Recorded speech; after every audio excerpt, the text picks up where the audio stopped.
यादव जी। जैसा कि क्रिसमस के मौके पर बसव कल्याण के डायनामिक माजी शासक मल्लिकार्जुन खुबा जी अभी हमारे BK9 न्यूज़ और HK न्यूज़ 24 से लाइव आ रहे हैं, तो क्या मैसेज देना चाहेंगे सर आपके माध्यम से अर्जुन कनक साहब? ಇಡೀ ಕಲ್ಯಾಣ ಕರ್ನಾಟಕ ಭಾಗದ ಎಲ್ಲ ಕ್ರಿಸ್ತ ಸಮುದಾಯ ಜನರಿಗೆ ಹಾಗೂ ಯೇಸು ಕ್ರಿಸ್ತನ ಭಕ್ತರಿಗೆ ಕ್ರಿಸ್ಮಸ್ ಹಬ್ಬದ ಶುಭಾಶಯಗಳನ್ನು ಹೇಳುತ್ತಾ ಬಸವ ಕಲ್ಯಾಣದಲ್ಲಿ ಇವತ್ತಿನ ದಿವಸ ನಾವು ಶಾಂತಿಯಿಂದ ಒಳ್ಳೆಯ ರೀತಿಯಿಂದ ಸಂತೋಷದಿಂದ ನಾವು ಕ್ರಿಸ್ಮಸ್ ಹಬ್ಬ ಆಚರಣೆ ಮಾಡಿದೆವು.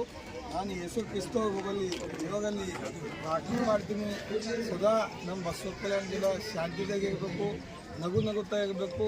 12ನೇ ಶತಮಾನದೇನು ಬಸವಣ್ಣವ್ರದ್ದು ವಿಚಾರ ಜಾತಿ ಆ ಜಾತಿ ಎಂಬ ವಿಚಾರ ಇರಬಾರ್ದು. ಎಲ್ಲ ಪಕ್ಷ ಆ ಪಕ್ಷ ಏನೇ ಇದ್ದರೂ ಕೂಡ ಅಭಿವೃದ್ಧಿ ಪರ ಶಾಂತಿ ಪರ ಸಂದೇಶದಾಗ ನಾವೆಲ್ಲರೂ ಕೆಲಸ ಮಾಡಬೇಕಂತ